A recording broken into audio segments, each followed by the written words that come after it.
नमस्कार. अध्ययन स्पर्धा परीक्षा हेल्प डेस्क या आपल्या यूट्यूब चॅनलवर सर्व भावी शिक्षकांचं अगदी मनापासून स्वागत. CDT 2026साठी राहिलेत फक्त बघा 8 ते 9 दिवस आणि 7 आणि 8 तारखेला तुमची CTTची एक्झाम आहे. त्याच्यासाठी आपण PYQ अनालिसिसची जी व्हिडिओ सिरीज चालू केली होती त्याच्यामध्ये बघा SSTचे आपण 5 सेट कव्हर केलेले आहेत, जवळजवळ 300 प्रश्न. मराठीचे आपण जवळजवळ 360 प्रश्न कव्हर केलेले आहेत, भाषा 1 भाषा 2. त्याचबरोबर आत्ता पण एक व्हिडिओ आलेला आहे बघा आज, याच्यामध्ये भाषा 1 2021चा पेपर कव्हर केलेला आहे. त्याच्यानंतर हिंदीचे सेट कव्हर केलेले आहेत, त्याच्यापैकी 6वी NCERTचा काही भाग कव्हर केलेला आहे, काही महत्त्वाचे टॉपिक कव्हर केलेले आहेत. ते व्हिडिओ पाहिले नसतील तर सर्वात आधी तुम्ही पाहून घ्या.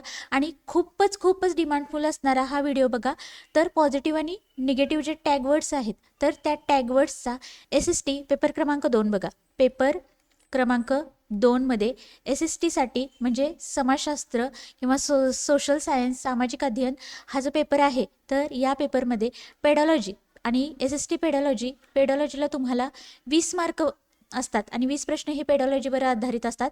आणि SSTचे जे 60 प्रश्न आहेत त्याचं जर डिस्ट्रीब्युशन बघितलं, 40 प्रश्न तुम्हाला कोअर कंटेंट म्हणजे NCERTच्या भागावर 40 प्रश्न विचारले जातात आणि 20 प्रश्न तुम्हाला पेडॉलॉजीशी संबंधित असतात.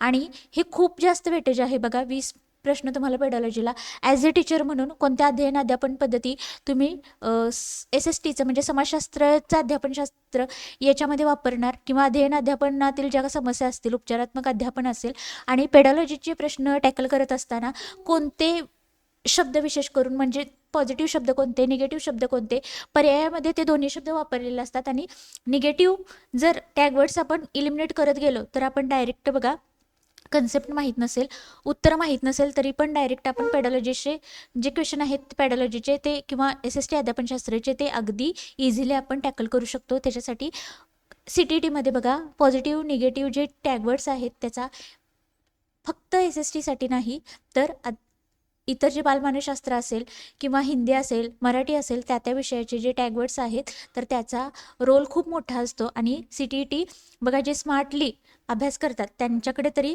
पॉझिटिव्ह आणि निगेटिव्ह टॅगवर्ड्स हे त्यांनी लिहून घेतलेलेच असतात. आणि माझं पण तुम्हाला सांगणं आहे की तुम्ही हे पॉझिटिव्ह निगेटिव्ह टॅगवर्ड्स आहेत हे लिहून घ्या. आणि हे जर तुम्हाला पॉझिटिव्ह दिसले तर ते आपल्या उत्तरामध्ये पाहिजे आणि निगेटिव्ह जे टॅगवर्ड्स आहेत ते आपल्या उत्तरामध्ये नको. इतकं माहीत झालं आणि त्याच्यानुसार जरी इलिमिनेट केला तरी तुम्ही डायरेक्ट उत्तरापर्यंत पोहोचू शकता बघा. आणि जे CTT 2026ची तयारी करत आहेत, येणारी जी TET आहेत त्याची तयारी करत आहेत त्यांनी बघा आपलं चॅनल सबस्क्राईब करायचे आहे आणि चॅनलचं जे बेल आयकॉन आहे ते क्लिक करायचं आहे जेणेकरून एखादा नवीन व्हिडिओ आला तर सर्वात आधी नोटिफिकेशन तुमच्यापर्यंत येईल. त्याचबरोबर आपलं टेलिग्राम चॅनल जॉईन करायचं आहे. ही PDF मी तुम्हाला टेलिग्रामला देते. त्याचबरोबर जे NCERTच्या जे PDF आहेत 6वी 7वी 8वी जे सोशल सायन्सची पुस्तकं आहेत तर त्यातले सगळे धडे मी तिथं अपलोड केलेले आहेत आपल्या टेलिग्रामला.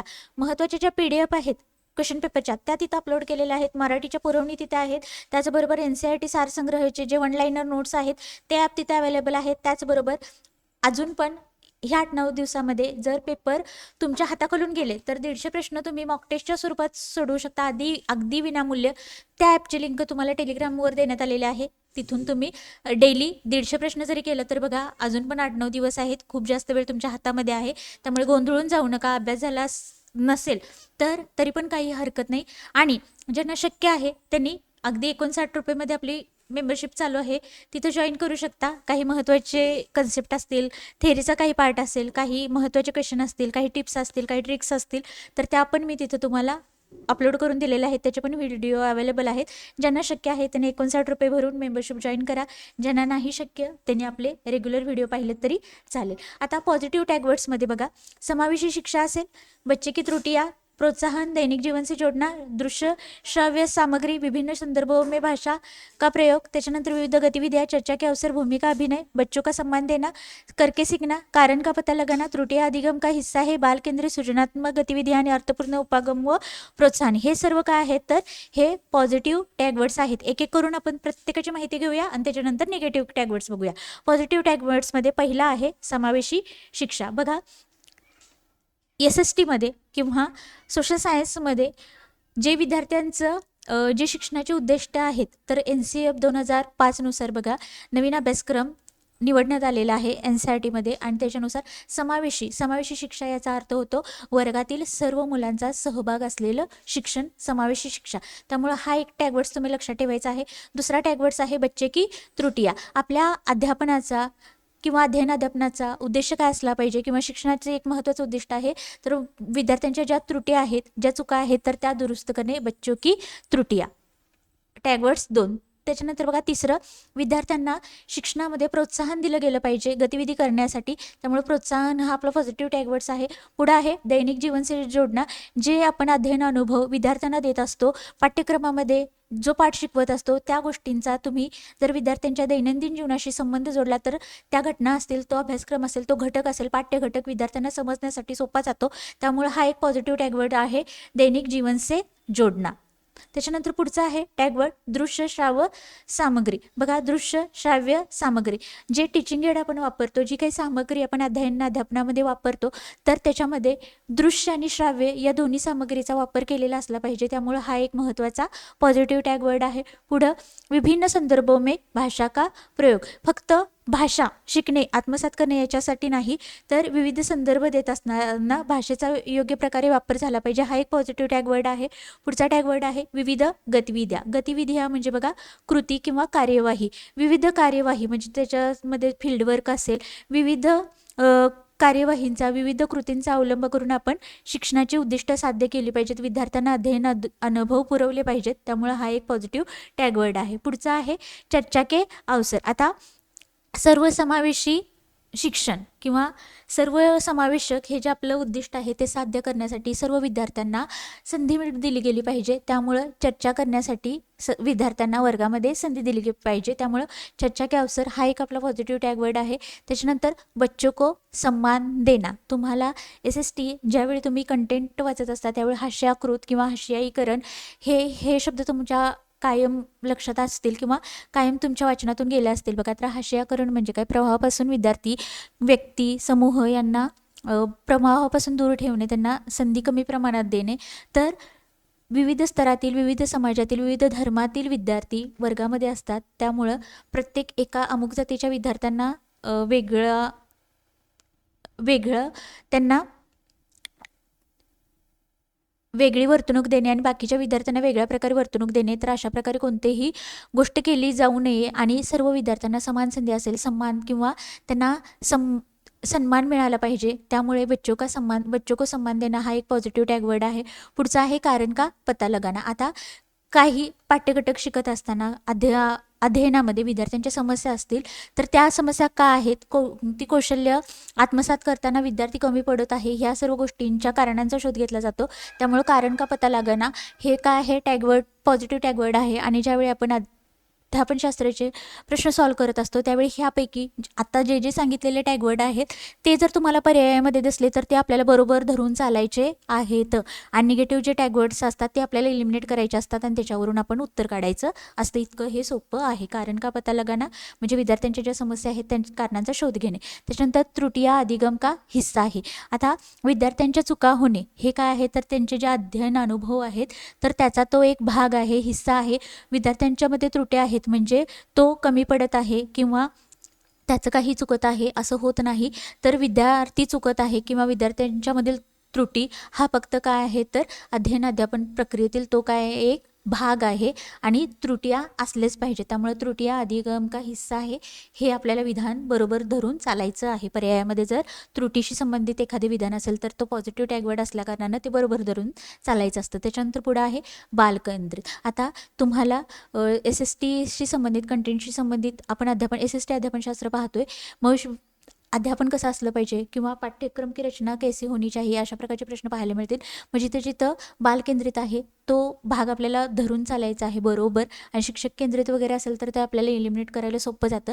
त्यामुळे टॅगवर्डचा खूप महत्त्वाचा रोल आहे ओव्हरऑल CTETमध्ये. मग तुम्हाला प्रत्येक विषयाचे टॅगवर्ड्स दिसतील. आपण आता SSTचे घेत आहोत, त्यामुळे बालकेंद्रित हा टॅगवर्ड आपल्याला काय करायचा आहे किंवा हा ऑप्शन आपल्याला काय करायचा आहे बरोबर धरून चालायचा आहे. पुढचा टॅगवर्ड आहे सृजनात्मक गतिविद्या.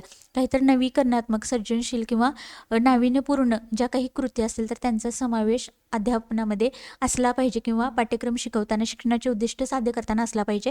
त्यामुळे सृजनात्मक गतिविद्या असा जर एखादा ऑप्शन असेल तर तो आपल्याला बरोबर धरून चालायचा आहे. पुढे आहे अर्थपूर्ण उपागम. आता अर्थपूर्ण उपागम हा पण काय आहे, एक पॉझिटिव्ह टॅगवर्ड आहे. पुढे आहे प्रोत्साहन. विद्यार्थ्यांना अध्यापन किंवा अध्ययनामध्ये प्रोत्साहन दिलं गेलं पाहिजे. त्यांच्या जर आपण त्रुटी काढल्या, म्हणजे त्रुटी काढाव्यात पण त्या त्रुटींवर ते एक चांगल्या पॉझिटिव्ह वेने त्या घेतल्या पाहिजे. त्यांनी त्या कमी करण्यासाठी किंवा विद्यार्थ्यांच्या चुका कमी करण्यासाठी विद्यार्थ्यांना काय केलं पाहिजे तर प्रोत्साहन दिलं गेलं पाहिजे. त्यामुळे प्रोत्साहन हा एक पॉझिटिव्ह टॅगवर्ड आहे. पुढे आहे भूमिका अभिनय. आता ह्याच्यावर तुम्हाला 4 ते 5 प्रश्न तरी दिसतील बघा. तर भूमिका अभिनय म्हणजे काय, तर विद्यार्थ्यांना घटक शिकवत असताना भूमिका अभिनय किंवा रोल प्ले यासारख्या गोष्टीमध्ये सहभागी करून घेतलं जातं आणि शक्यतो बघा भाषा आत्मसात किंवा जी भाषेशी संबंधित पेडॉलॉजी आहे तिथं भूमिका अभिनयाला विशेष महत्त्व आहे. त्याच्यानंतर पुढे आहे, आता हे सर्व झाले पॉझिटिव्ह टॅगवर्ड्स. आता इथून पुढे आपल्याला पाहायचे आहेत निगेटिव्ह टॅगवर्ड्स. आता निगेटिव्ह टॅगवर्ड्स एका झटकामध्ये आपण सगळे वाचून घेऊन प्रत्येकाचं एक्सप्लेनेशन पाहू. पहिलं बघा निष्क्रिय शिक्षा. 2 आहे सजा देणं. 3 आहे रटंत शिक्षा म्हणजे रटकर शिकणं म्हणजे काय, पाठांतर करणे फक्त. पुढचा आहे गलत शब्दों का प्रयोग. 4 आहे दंड देणं. पुढे आहे केवल, मात्र, केवल किंवा मात्र असे जे शब्दप्रयोग असतील ते. त्याच्यानंतर कंठस्थ करणं, व्याख्या प्रदान पद्धती, शिक्षक केंद्रित शिक्षा, उच्च शिक्षा का दबाव. पुढचा आहे ग्रेडिंग आधारित मूल्यांकन आणि शेवटचा आहे लैंगिक असमानता. ह्याच्यावर तुम्हाला खूप सारे प्रश्न पाहायला मिळतील. आता एक एक करून आपण काय करू, माहिती घेऊ. बघा निष्क्रिय शिक्षा. शिक्षण प्रक्रियेमधून जी महत्त्वाची जी उद्दिष्टे ठरवण्यात आलेली आहेत तर नवीन पाठ्यक्रम किंवा नवीन अभ्यासक्रम आराखड्यानुसार तर ती साध्य झाली पाहिजे. त्यामुळे सक्रिय शिक्षा असली पाहिजे, निष्क्रिय नाही. त्यामुळे हा एक निगेटिव्ह टॅगवर्ड्स आहे. तुम्हाला जर एखादा प्रश्नामध्ये हा वर्ड सापडला तर तो आपल्याला काय करायचा आहे, चुकीचा आहे किंवा तो काढून इतर जे असेल ते आपल्याला सिलेक्ट करायचे असतात. त्यामुळं हा बरोबर धरून चालायचा नाही. हा टॅगवर्ड्स दिसला तर पहिला तो काय करायचा, इलिमिनेट करायचा किंवा तो ऑप्शन इलिमिनेट करायचा. त्याच्यानंतर पुढे बघा सजा देणं. आता विद्यार्थ्यांना ज्यावेळी कक्षामध्ये किंवा वर्गामध्ये ज्यावेळी आपण शिकवत असतो त्यावेळी त्यांच्या चुकीसाठी सजा देणं किंवा दंड देणे किंवा एखादे कृती जी विद्यार्थ्यांना सहन होणार नाही अशा गोष्टी ह्या काय आहेत, वर्ज्य केल्या पाहिजे. त्यामुळे सजा देणं हे पण काय आहे, निगेटिव्ह टॅगवर्ड्स आहे. पुढं रटंत शिक्षा. रटकर पडणं म्हणजे बघा पाठांतर, रट्टा मारणे, कन्सेप्ट समजून न घेता फक्त पाठांतर करणे हे चुकीचं आहे. त्यामुळे रटंत शिक्षा हा एक निगेटिव्ह टॅगवर्ड आहे. पुढं आहे दंड देणं. आता दंड देणं झालेला आहे. त्याच्यानंतर सजा देणं, दंड देणं एकच आहे. पुढे बघा ज्या ऑप्शनमध्ये हा तुम्हाला कोअर कंटेंटमध्ये पण ज्यावेळी SSTचे बघा 60 प्रश्न असतात त्याच्यामध्ये पण इतिहास असेल, भूगोल असेल, नागरिकशास्त्र असेल, ह्याच्यामध्ये पण जिथं तुम्हाला केवल किंवा मात्र असा शब्द असणारा एखादा पर्याय दिसेल तर तो पहिला इलिमिनेट करायचा. कारण हे केवळ मात्र हे जे शब्द आहेत तर तो पर्याय अगदी संकुचित करण्यासाठी किंवा त्याची व्याप्ती मर्यादित करण्यासाठी असतात. त्यामुळे केवळ मात्र असे जे शब्दप्रयोग केलेले जे पर्याय असतात तर ते कायम चुकीचेच असतात. हा किंवा हे विधान कायम लक्षात ठेवा. केवळ असणारे कंटेंट्सचा किंवा NCERT कंटेंटचा जो इतर 40 मार्काचा 40 प्रश्नांचा भाग आहे तो सोडवत असताना पण तुम्ही केवळ हा शब्द असलेला पर्याय इलिमिनेट करायचा आहे. अध्यापनशास्त्रामध्ये पण सेम आहे. केवळ मात्र असणारे शब्द किंवा हे जे शब्द असलेले पर्याय आहेत ते पहिला तुम्ही कट करून टाकायचे आहेत. त्याच्यानंतर कंठस्थ करणं हा पण एक निगेटिव्ह टॅगवर्ड आहे. पुढे आहे व्याख्या प्रदान पद्धती. हा पण निगेटिव्ह टॅगवर्ड आहे. त्याच्यानंतर शिक्षक केंद्रित शिक्षा. अभ्यासक्रम NCF 2005 नुसार बघा जी नवीन शिक्षण पद्धती आहे त्याच्यामध्ये बालकेंद्रित शिक्षण याचा पुरस्कार केलेला आहे. त्यामुळे शिक्षक केंद्रित शिक्षा हा एक निगेटिव्ह टॅगवर्ड आहे. त्यामुळे असा जर ऑप्शन असेल तर तो पण इलिमिनेट करायचा. पुढे आहे उच्च शिक्षका दबाव.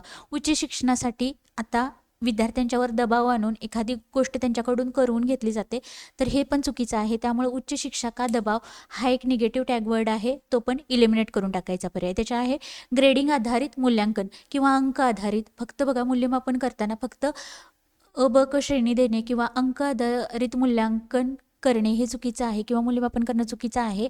तर इतरही कौशल्य पाहिली गेली पाहिजे. त्यामुळं ग्रेडिंग आधारित मूल्यांकन हे निगेटिव्ह टॅगवर्ड आहे. पुढं लैंगिक असमानता. खूप साऱ्या आणि ह्याच्यावर आधारित तुम्हाला 100% एक तरी प्रश्न पाहायला मिळतोच. बघा वर्गामध्ये मुलं असतात, मुली असतात, दोन्हीमध्ये भेदभाव शक्यतो जेंडरशी संबंधित रूढीबद्धता असेल, लैंगिक असमानता याच्यावर तुम्हाला फार जास्त प्रश्न पाहायला मिळतील.